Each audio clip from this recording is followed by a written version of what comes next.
So a while ago, I watched Emilia Perez on Netflix. I checked it out because it was getting award season buzz, and honestly, if it weren't for that, I probably wouldn't have. Stick with me. It didn't leave a lasting impression, yet here we are, 13 Oscar nominations, and that's when I had to stop and ask myself, really? This movie? I'll have to be fair. The first act's engaging, it starts strong, but then it completely loses its footing and becomes this lopsided, stylistic mess that never quite recovers. The director threw a lot of different techniques on the screen, and while some of them work, most just make it feel scattered. That's not even what everyone's upset about, is it? For those who don't know, Emilia Perez is about a drug cartel leader who secretly transitions with the help of a lawyer. He doesn't tell his wife or kids, and then later, as Emilia Perez, she hires the same lawyer again to retrieve her family, only now she's pretending to be the long-lost cousin while they believe their father is dead. And, it's a musical. Yeah. Some of the songs got Oscar nods, but let's be real, none of them are that memorable. And I'd argue that Trent Reznor and Atticus Ross had a much better song in Challengers, but setting that aside, I do believe the filmmakers set out with sincerity. They wanted to tell a meaningful story, but sincerity and execution are two different things, and this movie just doesn't work. I don't think Emilia Perez is going to age well. Somehow wins Best Picture, it's not going to be remembered as a great film. It'll end up in the same category as Crash, one of those what were they thinking Oscar winners that fades into obscurity, like Green Book or worse. And I get it. Oscar films often reflect the times that we're living in. I mean, horror films mirror our societal fears. Dramas capture the essence of an era.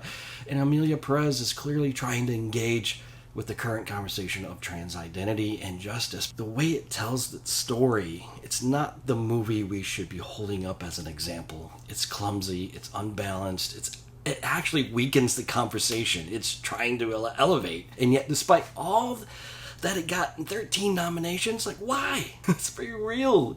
It's not about quality, it's about optics.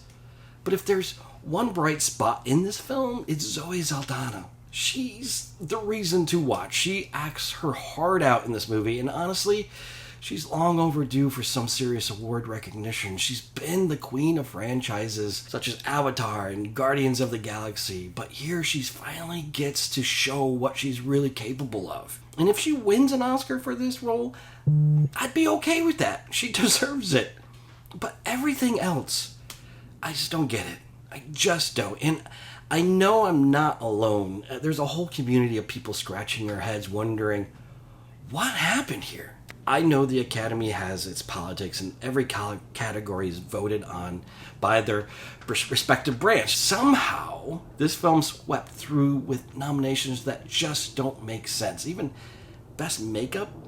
Hair, really? So, to my friends who are in the Academy, who are Academy voters, I want to hear from you. If you've seen Emilia Perez, tell me, why is this film getting this level of recognition? Is it really about the filmmaking, or is it about the message? And if it's about the message, is it really the right film for that? I could be way off base. Maybe I'm missing something, but I just don't see it. And honestly, I don't think this is a movie that will stand the test of time. There are better films about transgender identity, and there will be many more in the future. This isn't the one. Let this one go, and Academy, do not vote for Emilia Perez.